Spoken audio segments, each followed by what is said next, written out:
Good morning. Hello everyone. Welcome back to my vlog at George Farm. Yan mga ka-BSK, mapagpalang araw po sa ating lahat. Yan, ang sikat ng araw. Mukhang mainit na naman. Walang kaulap-ulap. Yan, medyo maaga-aga tayo nagising ngayon. Kaya lang, tindi na sikat na araw. Alas 9 pa lang. Yan, pakainin muna natin yung ating mga alaga bago tayo kumain. Tara, samahan nyo ako mga ka-BSK para matapos na to. Pakainin po natin yung puppies. Yung mga puppies at saka yung nanay nilang makulit. Ayan. Papakainin natin.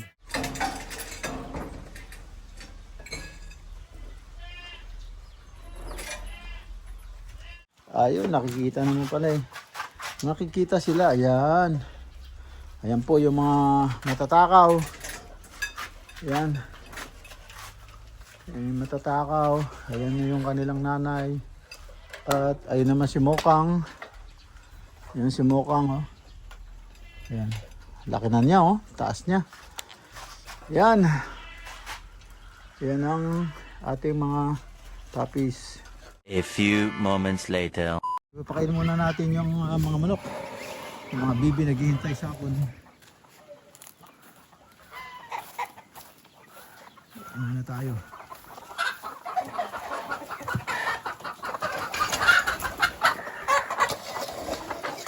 Yung mga manok naghihintay.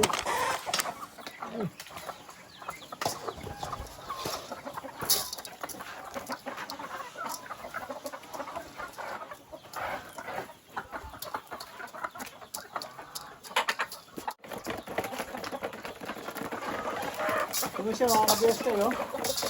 Automatic, lilipad siya.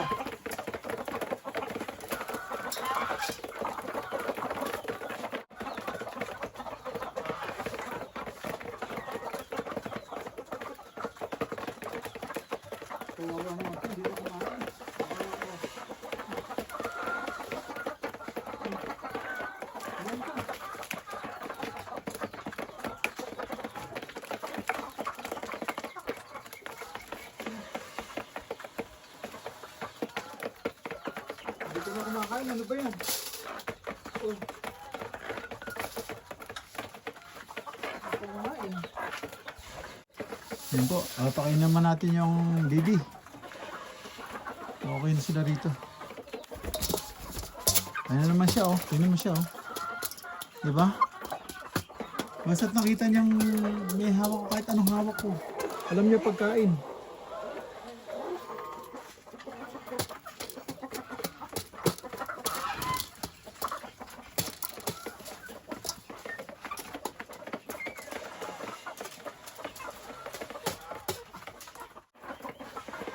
Ayan, baba na natin siya. Ayan, labas na tayo. Ayan siya, oh. Ayan siya. Labas na tayo.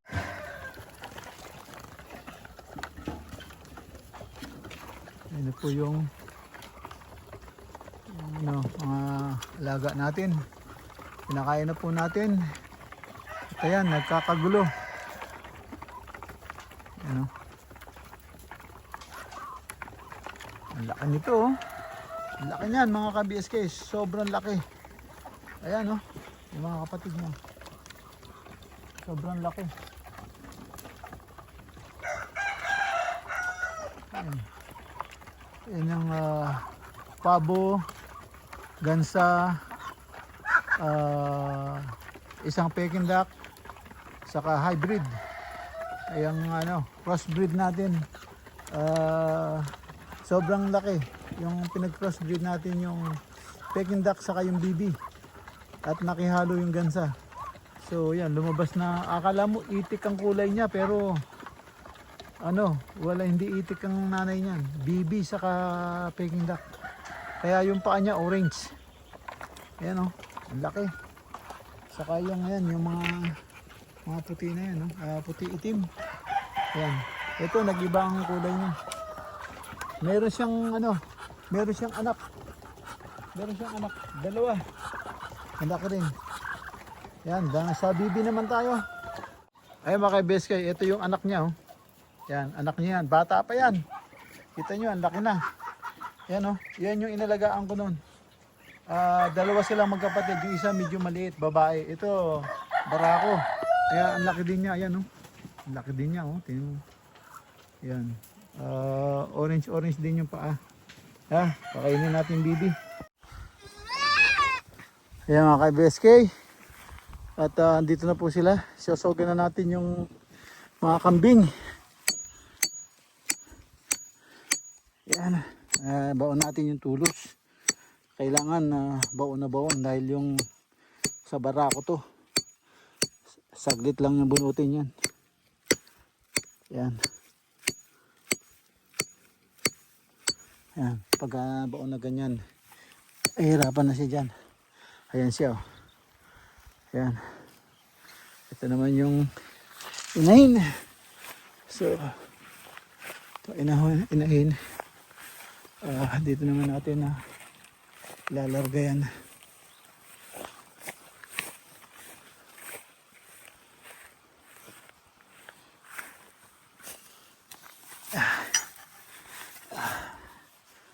Babaon natin to. Babaon natin yan. Ayan, magdalawang kamay muna ako. Ayan mga ka-BSK, ayan na po yung ating mga kambing. Ayan na po. Andito na siya sa malabong na damo. Ayan.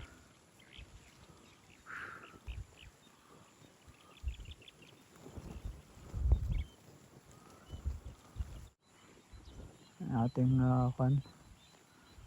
bahay sa swimming pool, kulungan. Ayan.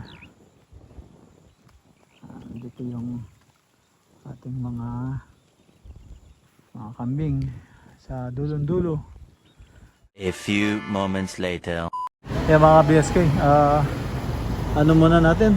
Pa-spam muna natin si Hilo. Dati punong-puno ng putik, ngayon punong-puno ng alikabok. So pa-spam muna natin para hindi nakakaya. So yan, pati gulong, lahat pinatitira ko na rin.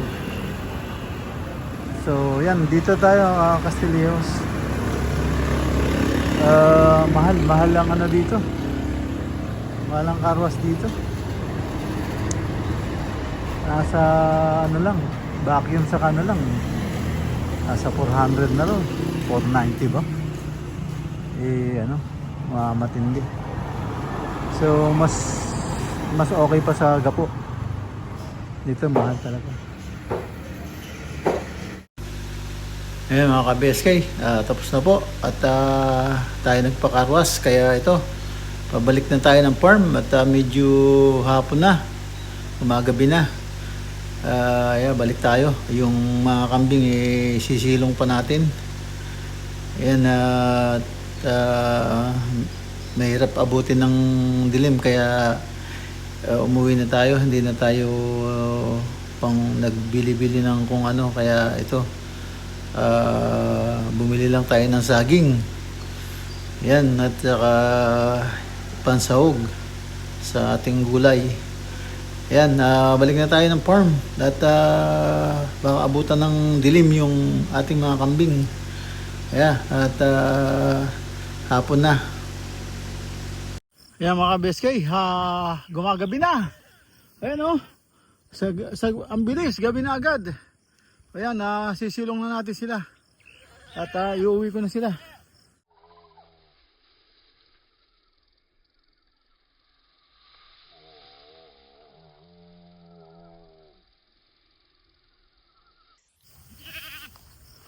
Yan, dadalawin kami na natin para mabilis. Dumidilim na mga ka-BSK.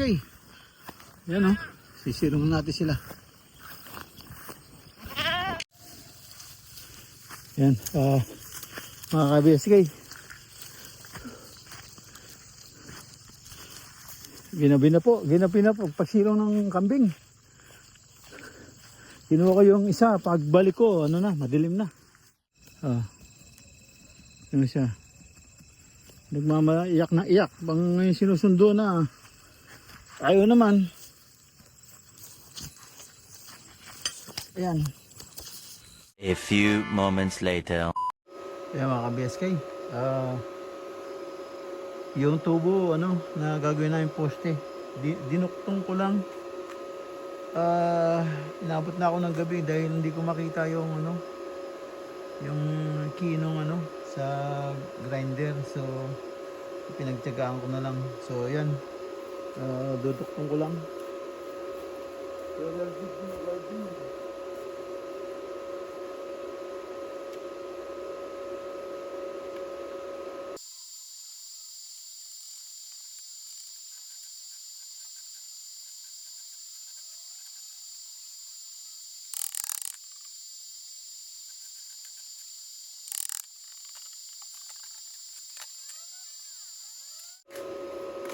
Yung mga ka-BSK, kasi yan, yung tira kong tubo yan, sayang naman kung hindi gagamitin, wala na kasing gamit. O yan, winelding ko,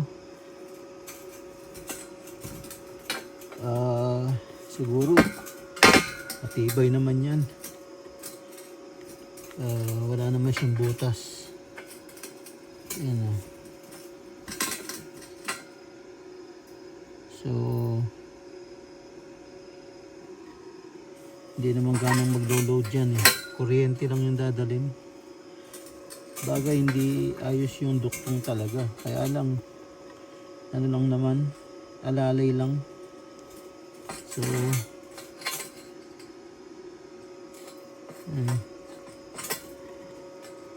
okay naman.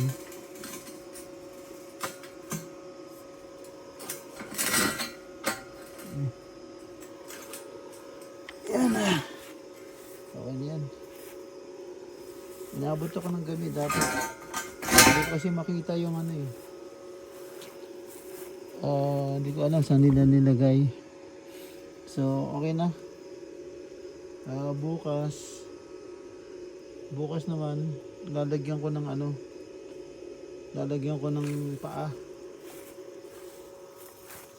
Dito magwe-welding tayo dito ng paa. Para pagka binuhusan ng simento para kumapit. So okay na. Ayan, ligpit ko na yung mga gamit. Ayan, naduktong na natin, no? Tapos ligpit ko tong gamit. Madilim kaya hindi masyadong perfecto ang pagka-welding. Mahina yung ilaw ko. Okay na yan. Wala namang bubbles. Kaya lang yung kaliskis ng gusto ko hindi gumagawa. Nawawala ang aking asinta kasi madilim. Yan mga ka-BSK, gabi na So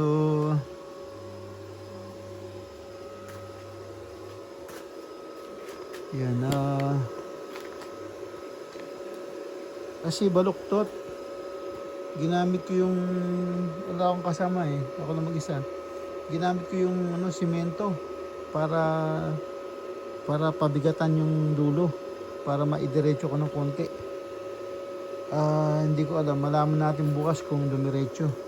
Ginamit ko yung simento pang papabigat. Ayun ginamit ko yung simento na yan para dumiretso kasi walang magdidiin para pag welding ko didiretso. Ayun, ginamit ko yung okay na yan, simento. Ayun, tatabi na natin yung mga gamit.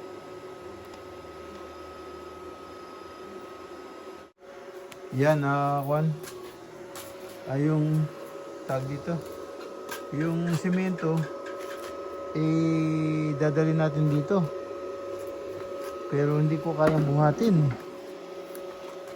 So kaya gagawa natin ng paraan para madala natin dito, Ah.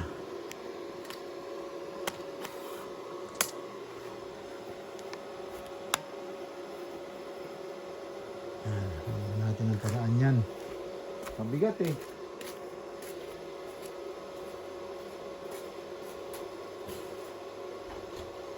Alexa, stop.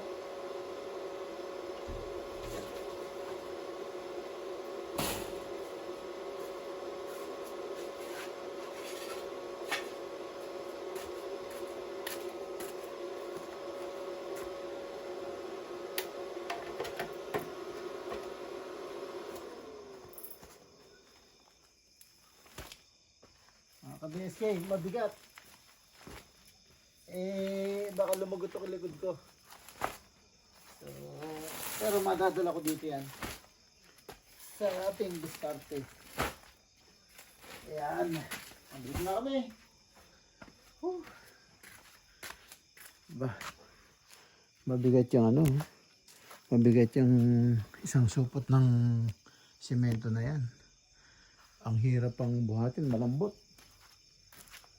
So, yan.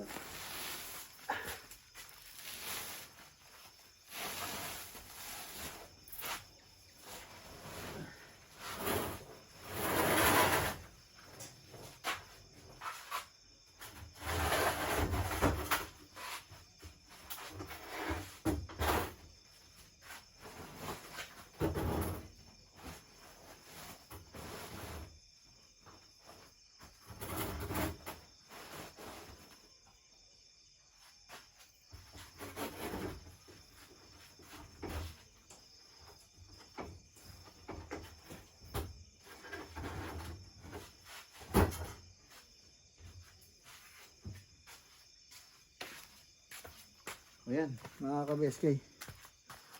Ayan, nadala ko na dito. Mabigat yan, supot ng simento. Mabigat yan. Tapos malambot pa. Hirap buhatin. Saka madudumihan ako ng gusto. Ayan na dyan. Meron pa ako natirang supot na simento, dalawa. Dalawa pa. So, siguro kasya na yan. Magkulang man siguro. Dahil gagawin pa namin lababo. Saka yung extension sa daanan. So, siguro magkulang man yan.